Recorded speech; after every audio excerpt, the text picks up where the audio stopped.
Hello friends, आजकल आप जब भी कोई एक न्यूज़ आउटलेट खोलेंगे देन आपको 3 वर्ड ही सुनने को मिलते हैं, रिसेशन, रिसेशन और रिसेशन। इसके अलावा कोई भी मैनेजमेंट का कमेंट्री हो गया या फिर कोई इन्वेस्टर प्रेजेंटेशन हो गया या फिर कोई रिपोर्ट जो हो गया, एनालिस्ट रिपोर्ट जो हो गया, उसमें यही सब वर्ड होते हैं जैसे कि recession, inflation, market crash, yield curve, ये सारी चीज़ होता है। तो आज हम लोग इस सारी चीज़ के बारे में डिस्कस करने वाले हैं कि रिसेशन क्या होता है, इन्फ्लेशन की वजह से इसको क्या इफेक्ट पड़ता है, हम रिसेशन को कैसे प्रेडिक्ट कर सकते हैं और उसके अलावा इस टाइम पे हमें कौन से स्टॉक को देखना चाहिए और उसके साथ साथ लास्ट में हम थोड़ा वेब3 के बारे में भी आज बात करेंगे। तो आज का वीडियो कोई एक पर्टिकुलर स्टॉक के ऊपर नहीं है, आज मैं आपको एक मार्केट में एक बात दिखाने का ट्राई करूंगा कि कैसे आपको इस टाइम पे मार्केट को अप्रोच करना चाहिए। तो चलिए इसी के साथ वीडियो का शुरुआत करते हैं। और अगर आपने इस वीडियो को लाइक नहीं किया है तो अभी वीडियो को लाइक कर लीजिए, क्योंकि इस वीडियो में बहुत सारी इन्फॉर्मेशन मैं आपको देने वाला हूँ। और इस चैनल को भी सब्सक्राइब कर लीजिए ताकि आगे आने वाली वीडियो का नोटिफिकेशन आपको मिलता रहे। तो चलिए अब इस टॉपिक को डिस्कस करते हैं। तो जब भी हम डिसीजन के बारे में बात करते हैं देन इसको हम दो पार्ट में डिवाइड कर सकते हैं, एक हो गया एक्चुअल डिसीजन और एक हो गया टेक्निकल डिसीजन। तो पहले ये दोनों का डिफरेंस जान लेते हैं। तो जब भी कोई कंट्री 2 क्वार्टर के लिए नेगेटिव जीडीपी रिपोर्ट करता है, यानी कि जैसे हम इंडिविजुअल का ग्रोथ को मॉनिटर करते हैं, कंपनी के ग्रोथ को मॉनिटर करते हैं, उस तरीके से कंट्री के ग्रोथ को भी मॉनिटर किया जाता है, जिसको बोला जाता है जीडीपी ग्रोथ। ये जनरली जिस कंट्री का ज़्यादा होता है उस कंट्री को अच्छा माना जाता है। बट जब कोई कंट्री लगातार 2 क्वार्टर के लिए यानी कि 6 मंथ पीरियड में लगातार नेगेटिव जीडीपी ग्रोथ दिखाती है देन उसको बोला जाता है टेक्निकल रिसेशन। एक्चुअल रिसेशन नहीं होता। पर जो रिसेशन मेजर करने का तरीका है ये नॉर्मल जीडीपी से थोड़ा अलग है। उसमें क्या किया जाता है कि पर पर्सन इनकम देखा जाता है, हाउस इनकम देखा जाता है, कॉर्पोरेट इनकम देखा जाता है, ऐसे बहुत सारे फैक्टर को मिला के हमारा रिसेशन निकालता है। बट ये जो पूरा प्रोसेस है ना ये बहुत ज़्यादा स्लो हो जाता है, क्योंकि एक पॉडकास्ट में मैंने सुना था जो कि एक अमेरिकन बेस्ड इन्वेस्टिंग पॉडकास्ट है। तो उसमें मैंने सुना था कि जो रिसेशन डिसाइड करने के लिए जो एक कमेटी होती है वो क्या करते हैं कि एक दुकान में जाते हैं, लेट्स से एक अमेरिकन रिटेल शॉप हो गया, तो दुकान में जाके पूछेंगे कि आपका कैसा सेल चल रहा है, आपके सेल में कितना डाउन आ रहा है। ये सारी चीज़ इंडिविजुअली जाके पूछते हैं, इंटरनेट पे कोई डाटा कलेक्शन नहीं करते। तो इसके वजह से जो प्रोसेस है ये एक्यूरेट नहीं हो पाता, उसके साथ साथ ये प्रोसेस बहुत ज़्यादा स्लो हो जाता है। तो इस तरीके से अगर हम डिसीजन को प्रेडिक्ट करने के लिए चलेंगे देन बहुत ही लेट हो जाएंगे। तो इसके वजह से बहुत बार लोग टेक्निकल डिसीजन को रिसेशन के रूप में ट्रीट कर लेते हैं। बट मैं आज आपको ऐसे 3 तरीके बताऊंगा जिसके वजह से आप रिसेशन को रिसेशन आने से पहले प्रेडिक्ट कर सकते हैं। पहला चीज हो गया कि कंट्री के मैन्युफैक्चरिंग सेक्टर में जॉब लॉसेस, क्योंकि जब रिसेशन आता है देन सप्लाई घट जाता है और जब सप्लाई घट जाता है देन मैन्युफैक्चरिंग ऑटोमेटिकली घटने लगता है। तो उस टाइम पे जो मैन्युफैक्चरिंग कंपनीज होते हैं वो खुद को प्रोडक्टिव रखने के लिए लोगों को निकालने लगते हैं, क्योंकि उनका मार्जिन भी इंप्रूव करना है और एक एक्सपेंस को कम करना है, इसके लिए लोगों को निकाल देते हैं। तो इसके वजह से आप जो पहला साइन देखेंगे रिसेशन का तो मैन्युफैक्चरिंग सेक्टर से जॉब लॉसेस। दूसरा साइन अगर आप देखना चाहते हैं देन ये देख सकते हैं कि जो शॉर्ट टर्म बॉन्ड यील्ड है और जो लॉन्ग टर्म बॉन्ड यील्ड है उसका कर्व इन्वर्ट हो जाता है। तो ये चीज़ अगर आपको समझ में नहीं आ रहा है देन मैं सिंपल लैंग्वेज में बता देता हूँ। तो अगर आप एक कंट्री में बेट करना चाहते हैं, आप चाहेंगे कि कंट्री में लॉन्ग टर्म के लिए बेट करूँ क्योंकि उसमें आपको ज़्यादा भरोसा है। शॉर्ट टर्म के लिए आप तभी बेट करेंगे जब आपको लॉन्ग टर्म पे भरोसा नहीं होता।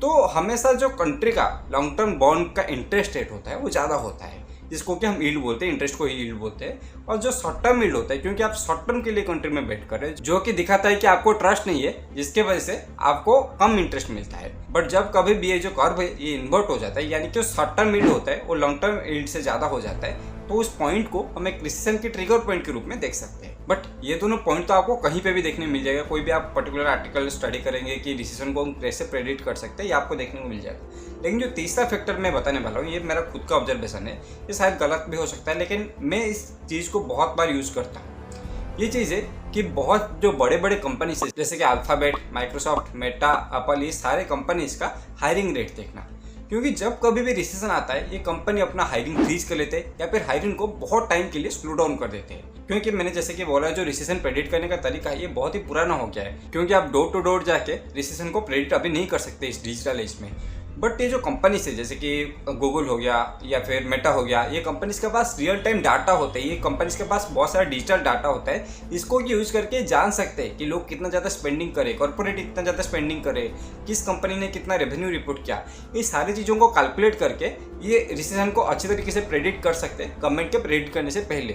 इसके लिए जब ये कंपनी हायरिंग स्लो डाउन कर देंगे या फिर हायरिंग को पूरी तरीके से फ्रीज कर देंगे देन आप जान लीजिए रिसेशन आने वाला है। बट जैसे कि मैंने बोला जो टेक्निकल रिसेशन का प्रेडिक्ट करने का पीरियड होता है वो 2 क्वार्टर होता है, यानी कि 6 मंथ पीरियड होता है। तो जब भी रिसेशन डिक्लेयर होता है तो आप समझ लीजिए कि रिसेशन आधा या फिर आधा से ज़्यादा ओवर हो चुका है, क्योंकि 6 मंथ एक बहुत ही बड़ा पीरियड होता है।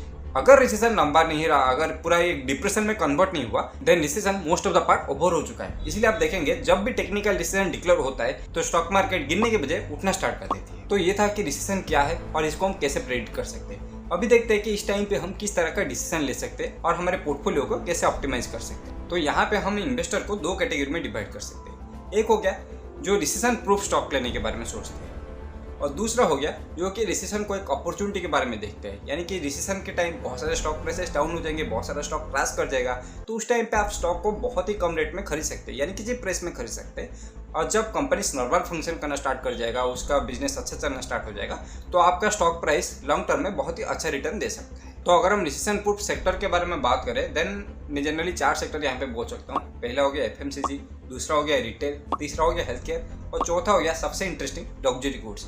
क्योंकि FMCG जो आपका शैम्पू साबुनी जो डेली गुड्स का जो सामान है आपको चाहिए ही चाहिए। रिटेल यानी कि आपको खाने पीने का सामान चाहिए ही चाहिए। हेल्थ केयर, अगर आपको किसी भी तरह का बीमारी होता है, किसी भी तरह का इमरजेंसी कंडीशन आ जाता है आपके घर में, देन आप ये नहीं बोलेंगे कि रिसेशन आ गया है, रिसेशन जाने के बाद मैं उसका ट्रीटमेंट कर दूंगा। ऐसा तो नहीं होने वाला।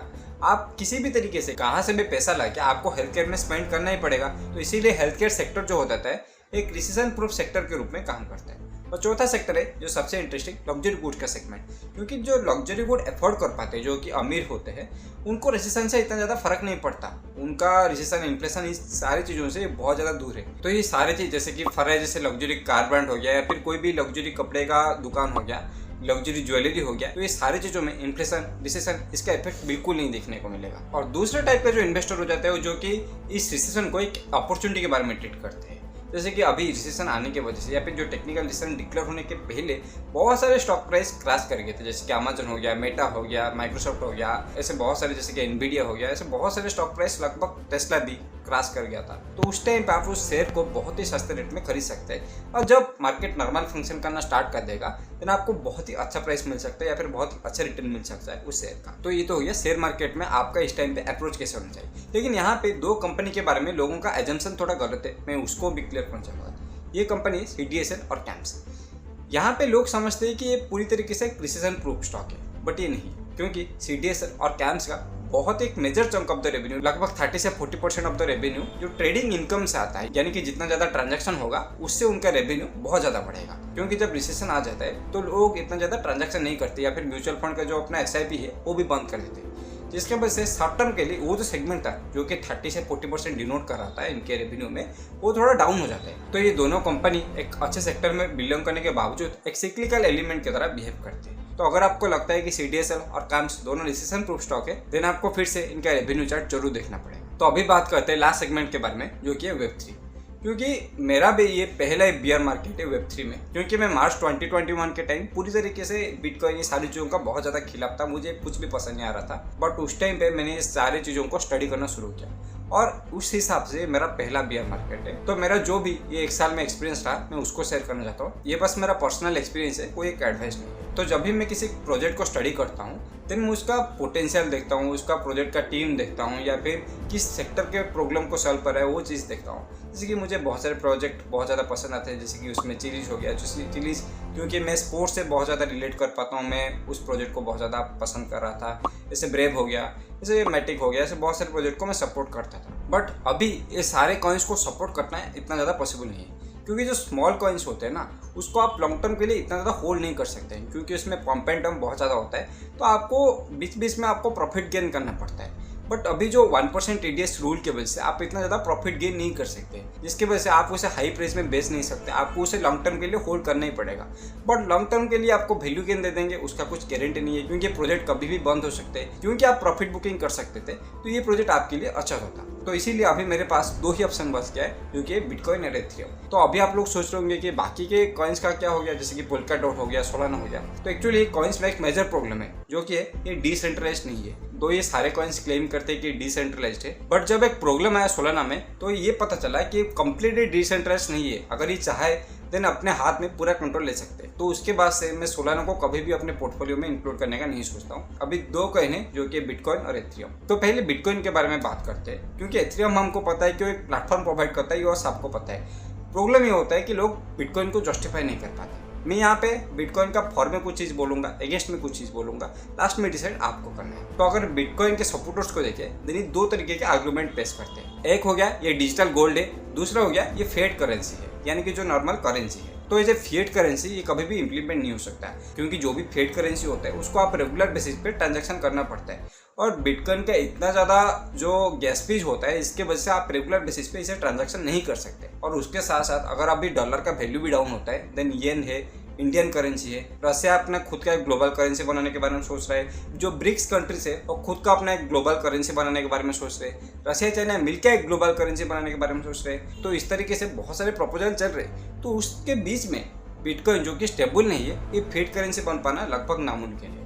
अभी दूसरा चीज़ के बारे में अगर बात करें, यानी डिजिटल गोल्ड, तो यहाँ पे हमें गोल्ड के वैल्यू को समझना पड़ेगा, क्योंकि गोल्ड सबसे रेयरेस्ट मेटल नहीं है। गोल्ड का वैल्यू इसीलिए है क्योंकि हम हजारों साल से गोल्ड को एक वैल्यूएबल प्रोडक्ट के रूप में ट्रीट कर रहे हैं। तो उस तरीके से अगर हम बिटकॉइन को जज करें, देन बिटकॉइन 21 मिलियन में है। तो इसीलिए बहुत सारे लोग बोलते हैं कि 21 मिलियन में है, इसीलिए सबसे ज़्यादा वैल्यूएबल है। तो लेट्स से मैं आपको एक सवाल पूछता हूँ, तो अगर कल को मैं एक कॉइन बनाता हूँ जो कि 2 मिलियन अमाउंट में ही होगा, तो क्या वो बिटकॉइन से ज़्यादा वैल्यूएबल हो जाएगा? क्योंकि ऑफिशियल तो होना चाहिए, क्योंकि वो रेयरेस्ट हो गया है। लेकिन ऐसा नहीं है, बिटकॉइन अभी एक्सेप्टेबल हो गया है, इसीलिए बिटकॉइन को वैल्यू दिया जाता है। अगर कोई एक छोटा करेंसी बना दे, जो कि कम अमाउंट का करेंसी बना देता है, देन उसको शायद वो वैल्यू नहीं मिलेगा।